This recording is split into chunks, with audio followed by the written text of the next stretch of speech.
আসসালামু আলাইকুম প্রিয় দর্শক বন্ধুরা, আমরা আজকে এই মুহূর্তে এসেছি একদম চলন বিলের মাঝখানে, বড়াইগ্রাম থানা, নাটোর জেলা। পুরা চলন বিল অধ্যাসিত এটা এলাকা। চলন বিলের মাঝখানে প্রচুর পরিমাণে ভুট্টার আবাদ চতুর সাইডে, পাশাপাশি তরমুজ, কাঁকড় এবং অন্যান্য সবজির আবাদ এই এলাকায় হয়ে থাকে। আমরা তার মাঝখানে এটি হাঁসের খামারে চলে এসেছি। আজকের এই খামার থেকে আপনাদেরকে জানাতে পারবো হাঁস পালনে কেমন লাভ এবং কিভাবে হাঁস পালন করতে হয়, বিভিন্ন বিষয় নিয়ে আজকে কথা বলবো।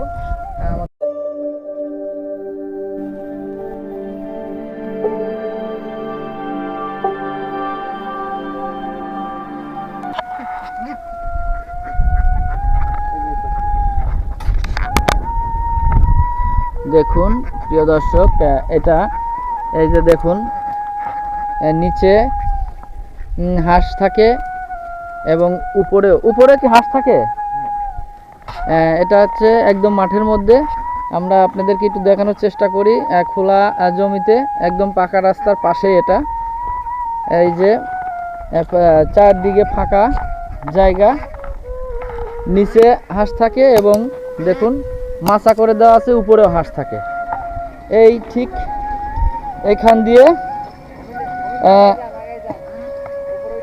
এখান থেকে এই হাঁসগুলো উপরে উঠে যায়। আমরা দেখানোর চেষ্টা করি। প্রিয় দর্শক বন্ধুরা দেখুন, এই পাশটাতে এই দেখুন চারদিকে ফাঁকা। এই পুরা ফাঁকা জায়গাগুলিতে হাঁসগুলো খাচ্ছে। আর নিচে সেটা হলো ছায়ার জন্য নিচে এই মাচা করে দেওয়া হয়েছে। চারদিকে ওরা দৌড়াদৌড়ি করে খাদ্য খাচ্ছে। এই যে ফিট খাওয়ানো হয়। দেখুন অনেক জায়গা, চতুর্পাশ দিয়ে নেট দিয়ে ঘিরে দেওয়া আছে। দেখুন এই যে ভুট্টোর আবাদ পাশ দিয়ে, এ পাশটায় আপনি দেখুন মিষ্টি কুমড়ার আবাদ, এ পাশটায় হচ্ছে করলার আবাদ। আমি আপনাদের দেখাই, পাশাপাশি লাউয়ের গাছও আছে হাঁসের খামারের পাশ দিয়ে। চতুর আর কি কৃষি জমির পাশাপাশি, অন্য আমাদের পাশাপাশি এই জমিতে মাঝখানে একটি হাঁসের খামার করা হয়েছে। এই যে দেখানোর চেষ্টা করি, এখানে ওরা গোসল করে খাওয়ার পানি খায়। দেখুন এটা কি জাতের হাঁস, কোথা থেকে আমদানি হয়, ডিম কেমন করে লালন পালন করতে হয়। প্রিয় দর্শক, আমরা আপনাদেরকে বিস্তারিত দেখাবো। দেখুন প্রচুর পরিমাণে অসংখ্য হাঁসের খামার, বড় একটি খামারে চলে এসেছি আমরা। প্রিয় দর্শক, এইখানটায় ওরা প্রচণ্ড তাপদাহে রোদের মধ্যে এই খামারের এই নিচের অংশটাতে এই ছায়াতেই থাকে। দেখুন পুরা আমি ঘরটা দেখানোর চেষ্টা করি, কেমন সিস্টেমের মাচা করে ঘরটা করা হয়েছে। একদম বাঁশ দিয়ে মাচা তৈরি, দোতলা সিস্টেমের ঘরটা। নিচে থাকে হাঁস, নিচে চতুর্দিকে ঘোরাঘুরি করে খাওয়া দাওয়া করে। চারদিক দিয়ে নেট দিয়ে ঘেরা দেওয়া আছে যেন বাইরে না যেতে পারে। আর ছায়ার জন্য ওরা নিচে আরামায়েশ করে। আর রাত্রেবেলায় এই আমি দেখানোর চেষ্টা করি, রাত্রেবেলায় হাঁসগুলো এই মাচার উপরে থাকে। কিভাবে উপরে যায় সেটা দেখানোর চেষ্টা করছি। আর দেখুন প্রিয় দর্শক, এই যে নেট, এই উপর দিয়ে পুরা খামারের উপর দিয়ে নেট দেওয়া আছে যেন কোনো পশু পাখি আক্রমণ করতে না পারে। দেখুন নেট দেওয়া আছে, এই যে নেট দিয়ে উপর দিয়ে ঘিরা। এই যে নেট আমি দেখাই নেটগুলো। আর এই ঠিক হাঁসগুলো এই যে দেখুন এই পাশ দিয়ে এসে এই ঠিক এই সিঁড়ি বয়ে এই হাঁসগুলো উপরে উঠে যায়। আমি সেটা আপনাদেরকে দেখানোর চেষ্টা করছি। দেখুন এখানে একটি পর্দা দেওয়া আছে, এই গেটটা খুলে দেওয়া হয়। এই যে গেটটা খুলে ঠিক এমনি করে এই যে দেখুন এইখান থেকে উঠে উপরে ওরা রাত্রে এসে উপরে এসে ঘুমায়। এখন পুরাটা ফাঁকা, কারণ হাঁসগুলো সব নিচে। এই যে হাঁসের ডিমগুলো রাখা হয়েছে। দেখুন অনেক সুন্দর করে আমি একদম উপরে চলে এসেছি। এই যে হাঁসের ডিমগুলো তুলে রাখা হয়েছে, এই যে প্রচুর পরিমাণে ডিমগুলো এখানে সংরক্ষণ করা হয়েছে। এবং প্রিয় দর্শক দেখুন, ডিমগুলো অনেক বড় বড় ডিম। আর আপনারা জানেন যে হাঁসের ডিমের ক্যালোরিটা প্রচুর। আর এই উপরেই দেখুন, উপরেই ঘুমানোর জন্য জায়গা করা হয়েছে, মাচার উপরেই হাঁসগুলো রক্ষণাবেক্ষণ করার জন্য অন্যান্য সরঞ্জাম সব উপরে রাখা হয়। আমি পুরাটা আপনাদেরকে দেখানোর চেষ্টা করলাম। আমরা এবারে হাঁসের যে খামারি, এইটু খামারির সঙ্গে কথা বলবো। আসসালামু আলাইকুম ভাই। ওয়ালাইকুম আসসালাম। কেমন আছেন? আলহামদুলিল্লাহ ভালো। তো আমরা জানতে চাচ্ছি ভাইয়া, যে আপনার যে খামারের এই যে এটা কি জাতের হাঁস, কি জাতের হাঁস এটা? এটা ক্যাম্বেল হাঁস বলে। ক্যাম্বেল হাঁস। আচ্ছা, এটা কতদিন বয়সের বাচ্চা আপনারা সংগ্রহ করেছেন? এটা 3 দিন 3 দিনের বাচ্চা। 3 দিনের বাচ্চা সংগ্রহ হয়। আচ্ছা, 3 দিনের বাচ্চা নিয়ে আসার পরে কোন জায়গাতে রাখতে হয় এটা? এটা আপনার এই খামারের উপরেই রাখা হয়। এটা কি পর্যাপ্ত আলোর ব্যবস্থা করে রাখা হয় না? আলো আচ্ছা আচ্ছা। ওই সময় কি কোনো রোগ ব্যাধির আক্রমণ হয় যখন 3 দিনের বাচ্চা আনেন? আপনার মোটামুটি এটার পরে 3 দিন হলো ভ্যাকসিন দেওয়া হয়। 3 দিন। এই 3 দিনে হাঁসের বাচ্চা নিয়ে আসি কি কোনো ভ্যাকসিন দিতে হয়? 3 দিন না, মানে অল টোটাল 3 বার ভ্যাকসিন। আচ্ছা, হাঁস বড় হওয়া পর্যন্ত 3 বার ভ্যাকসিন দিতে হয়। ডিম পাড়া রাখতে। আচ্ছা। আর এই বাচ্চাটা প্রথমে নিয়ে আসি কি খাদ্য খাওয়ান আপনারা? হ্যাঁ, মুড়ি ভিজে ছিটে দেওয়া হয় আর কি। আচ্ছা, মুড়ি ভিজে ছিটে দেওয়া। তারপরে স্টেপে কি খাদ্য? ছোট ফিড গুলো। তারপরে ছোট ফিড যেগুলা সেগুলা খাইতে দেওয়া হয়। পরবর্তীতে খাওয়ার উপযোগী হলে ধান, গম, ভুট্টা এগুলো সবগুলো। আচ্ছা আচ্ছা, একটু বড় হলে ধান, গম, ভুট্টা এগুলো খাওয়ানো। বর্ষা আসলে বিলে শামুক খায়।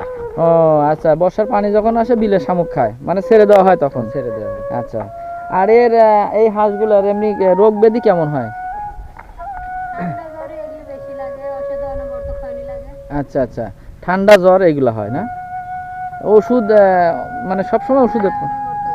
আচ্ছা দিতেই হবে।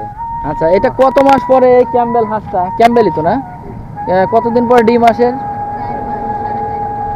4 মাস 4.5 মাস। 4 মাস 4.5 মাস পরে এটার ডিম আসে না? আচ্ছা, কতদিন ডিম দেয় এটা? এটা আপনি 3 মাস ডিম পাড়ার পরে ফুরি চেঞ্জ করে। আচ্ছা, তারপরে আবার 1 মাস বাদ দেয়। পারে অল্প কিছু পারার পর থাকে। পরবর্তীতে আবার এগুলা আবার ফুল ডিম দেয়। আচ্ছা আচ্ছা। 450 হাঁস আছে এখানে। আপনি কতদিন ডিম দেয় এটা? এটা সারা বছরে ডিম পারে। সারা বছর ডিম দেয়? বাহ, মাশাআল্লাহ, তাহলে তো খুবই ভালো। আপনার এখানে কত সব হাঁস আছে, কত সব পিস? 450। 500 পিস 450 পিস হাঁস এখানে আছে আর কি। আচ্ছা, মোটামুটি সারা বছরই এই হাঁসটা, তাহলে তো ভালো, মানে ডিমের কোনো বাদ দেয় না। আচ্ছা, আবার দর্শক বন্ধুরা, এরকম যারা বেকার যুবক আছেন, যারা কর্মহীনতায় ভুগছেন, তারা এরকম নিজস্ব যদি মাঠাল জমিও থাকে, সেখানে দেখুন এইভাবে আপনারা খামার করে স্বাবলম্বী হতে পারেন। সে পুরুষ হন এবং মহিলা হন, সেটা বিষয় না। আজকের এই যে খামারে আসছি, আমরা যেটা জানতে পারলাম, খামারি একজন মহিলা, উনি ওনার তত্ত্বাবধানে এটা করছে। পাশাপাশি আপনাদেরকে দেখাই যে পাশাপাশি তাদের অন্য আবাদ বসত আছে এখানে, মানে সব মিলে তারা খুব ভালো আছে। সেটাই আমরা মেসেজ দিতে পারি, আপনারা এই ধরনের ব্যবসার সাথে জড়িত হতে পারেন।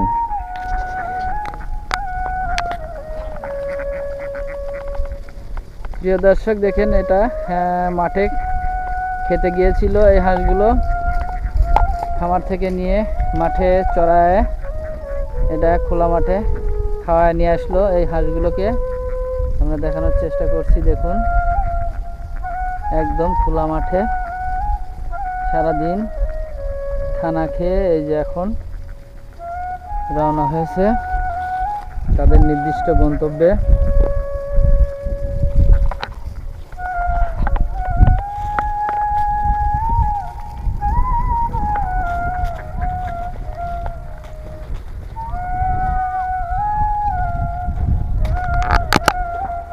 এই যে আমরা চলে আসলাম আর একটা খামারে। দেখুন, মাঠ থেকে খেয়ে দিয়ে ওদের নির্দিষ্ট গন্তব্যে চলে আসলো। এই আপনাদের এই খামারে কতটা হাঁস আছে? 450। 450। এটা কি জাতের হাঁস এই হাঁসগুলা? দেশি দেশি হাঁস। এগুলা ডিমের পার্সেন্টেজ কেমন? আপনি এই ধরেন ধরে বারে মানে এটা খাদ্যের উপর নির্ভর। খাদ্যখানা ভালো দিলে ডিম একদম 100% আসে না? তারপর আবার আপনি হলে মানে গাড়া শিয়াল এগুলা যদি আতঙ্ক দেয় তাহলে মনে করেন যে সেই রাতে আবার গেছে কমে যাবে। ও গাড়া শিয়ালের আতঙ্কে হাঁসের ডিম নাই হয়ে যায়। আচ্ছা, তো আপনারা এখানে এই কয়জন মিলে এই খামারটা পরিচালনা করেন? আমি রাব দুজন মিলে না? এই কতদিন আগে থেকে শুরু করছেন এই খামার? আমরা এবারে ফার্স্ট টাইম। ও, এবার প্রথম। আব্বু কি মনে করে কিনছিল, আচ্ছা আচ্ছা। হ্যাঁ মনে করেন বেকার বসে থেকে এদিকে আব্বুর কাজে আসে। ও খুব সুন্দর, ভালো একটা বুদ্ধি করছেন। যেহেতু বেকার বসে থাকা, সেক্ষেত্রে একটা খামার করছেন, এটা আসলে খুবই ভালো একটা কাজ। কারণ বেকার তো দূর করার জন্য একটা কর্মে ব্যস্ত থাকা এটা সবচেয়ে ভালো। আমরাও দর্শকদের জানাতে চাই যে এরকম বেকার যারা আছেন এরকম খামার করতে পারেন। মানে কষ্ট তো আর খুব একটা নাই। না, কষ্ট নাই কি বলতে কি সারাদিন আপনার মনে করেন যে একটু পাহারা দিয়ে রাখতে হয়, শিয়াল গাড়ার হাত হ্যাঁ, থেকে রক্ষা করে। রক্ষা করার। আচ্ছা আচ্ছা। আর এদের এই হাঁসটা, আমার দেশি হাঁসটার কি খাদ্যখানা কি দেন, কি খায় ওরা? এখন বর্তমান ধান খায়, ফিড আছে। ধান আর ফিড। হ্যাঁ ফিড পাশাপাশি এই মাঠের মধ্যে যায় জমির ধান খায়। আচ্ছা, এখানে খুদ আছে। এই পুকুরটা কি আপনাদেরই? হ্যাঁ আমার দাদার। ও, আপনাদেরই পুকুর, নিজস্ব মাছ চাষও করা যাচ্ছে এখানে? মাছ চাষ করি না। ও হলে যে পানি আসলে এটা ভরে যায়। আচ্ছা আচ্ছা। আবার মনে করেন মাছ থাকে শেষে মারি। আচ্ছা আচ্ছা, বুঝতে পারছি। বর্ষার সিজনে পানি এসে ভরে যায়, ওই সময় মাছ বর্ষার পরে শেষে মাছ মারা হয়। তাছাড়া পুরো দর্শক চতুর্পাশে মাঠ আর মাঠ, শুধু দেখুন বিস্তীর্ণ এলাকা। চলন বিলের মাঝখানে আমরা এসেছি আরেকটি খামারে, এটা ভিজিট করার জন্য চলে এসেছি। এই যে রাস্তার ওই পাশটায় পাবনা জেলা, এই পাশটা নাটোর জেলা। আমরা এখন নাটোরের মধ্যে আছি। আমরা এই যে আরেকটি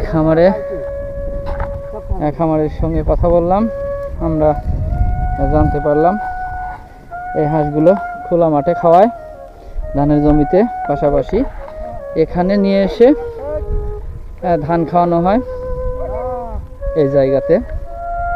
এখন মোটামুটি পুকুরে আছে, এই যে দেখুন এই ঘরটাতে খাওয়ানোর জন্য তৈরি করা হয়েছে। আর আমরা দেখাই আপনাদেরকে, এইটা হচ্ছে ওনাদের রক্ষণাবেক্ষণের জায়গা। খামারিরা এখানে থাকে। বা তরমুজ নিয়ে এসে রেখেছে মাঠ থেকে, এই যে আমরা দেখতে পাচ্ছি খানাপিনার পার্টি। ভিতরে অনেক সুন্দর একটি ভাওর, মনোমুগ্ধকর, পছন্দসই আমার। আছেন এই এরিয়ার মধ্যে রাত্রে নিয়ে এসে এখানে রাখা হয় নিরাপদ আশ্রয়, যাতে কোনো রকমের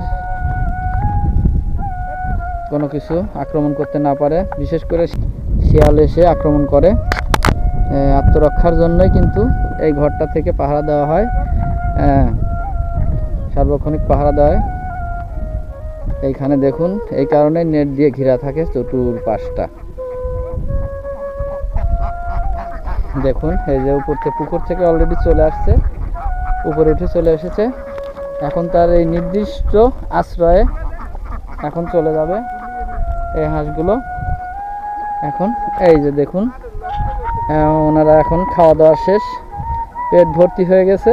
এখন এই জায়গাটাতে ওনারা থাকবে, এই জায়গাতেই থাকবে। ওই পাশটাতে ভাওর আছে। হ্যাঁ, প্রিয় দর্শক বন্ধুরা, হাঁসের খামারের জন্য, হাঁস চাষের জন্য সবচেয়ে উপযোগী জায়গা হচ্ছে এরকম খোলা জায়গা, মাঠের মধ্যে যে কোনো একটা স্পট আপনি করতে পারবেন। কি কারণে হাঁসগুলা খোলা খাওয়ারে ডিমের পার্সেন্টেজ বাড়ে, ভালো থাকে, রোগব্যাধি কম হয়। আমরা খামারিদের সঙ্গে কথা বলে যেটা জানতে পারলাম। দেখুন আপনাদেরকে দেখাই যে এইগুলা দেখুন ধান কাটা শেষ, এই ধানের জমিতে পোকামাকড় এবং বিভিন্ন রকমের খাদ্যখানা ধান সহ বিভিন্ন রকমের পোকামাকড় খায়, যার কারণে ডিমের পার্সেন্টেজটা বাড়ে। এই যে ধান কেটে নিয়ে যাওয়া হচ্ছে, এই জমিতে ধান পড়ে আছে, এই খাবারগুলো খেয়েই তার পেট ভরে যায়। প্রচুর পরিমাণে খাবার এখানে পর্যাপ্ত খাবার পায়। সে কারণে আপনাদের নিজ নিজ এলাকায় নিজ নিজ বাড়ির পাশে যেখানে মাঠ আছে সেখানে খোলা মাঠে আপনি হাঁসের খামার করতে পারেন, যাতে করে হাঁসগুলো খোলা মাঠে খেতে পারে। আর নির্দিষ্ট একটি জায়গা থাকবে, উঁচু জায়গা, যেখানে শিয়াল কুকুর থেকে রক্ষা করার জন্য সেখানে আপনার নেট দিয়ে ঘিরে সেখানে রাত্রে নিরাপদ আশ্রয় রাখার ব্যবস্থা করতে পারেন। হাঁসের আবাদ, প্রিয় দর্শক, অত্যন্ত সোজা এবং সহজ, রোগ ব্যাধিও কম। ইতিমধ্যে আপনাদের দুটা খামার থেকে জানাতে সক্ষম হয়েছি। এর হচ্ছে লস খাওয়ার সম্ভাবনাটা খুবই কম।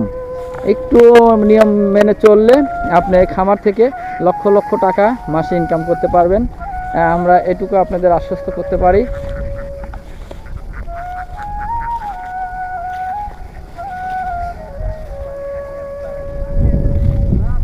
আসসালামু আলাইকুম ভাই, ভালো আছেন? তো খামার কতদিন ধরে খামারের এই ব্যবসা শুরু করছেন? আমি মোটামুটি মাস 2 মাস।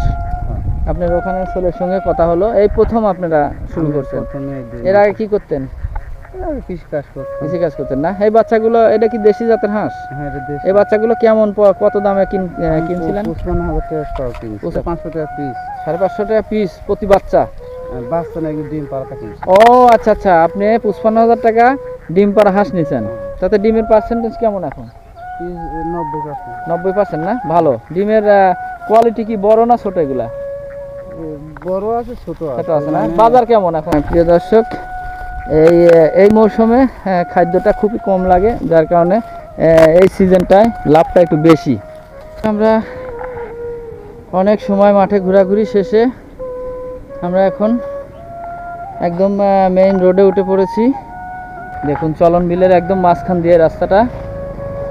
এদিকটায় নয়া বাজার, এদিকটায় জুনাইল, এই পাশটায় চাটমোহর, পাবনা জেলা। এই নদীটি মাঝখান দিয়ে, বিলের মাঝখান দিয়ে বয়ে চলছে, অনেক সুন্দর। দেখুন প্রিয় দর্শক, পুরা চলন বিলের দৃশ্য এক নজরে দেখানোর চেষ্টা করি। অসাধারণ প্রাকৃতিক সবুজে ভরপুর এই চলন বিলের অপরূপ সৌন্দর্য আপনার মন প্রাণকে মুগ্ধ করবে। দেখুন, এইটা রাস্তার এই পাশটা পাবনা, এই পাশটা পাবনা এবং প্রিয় দর্শক এই পাশটা নাটোর জেলা। দেখুন, পুরাটাই চলন বিল। প্রিয় বন্ধুরা, ভিডিওটি ভালো লাগলে লাইক শেয়ার দিয়ে পাশে থাকবেন। সবাই ভালো থাকবেন, সুস্থ থাকবেন। আবার নতুন কোনো স্থানে নতুন কোনো ভিডিওতে দেখা হবে। সে পর্যন্ত বিদায়, আল্লাহ হাফেজ।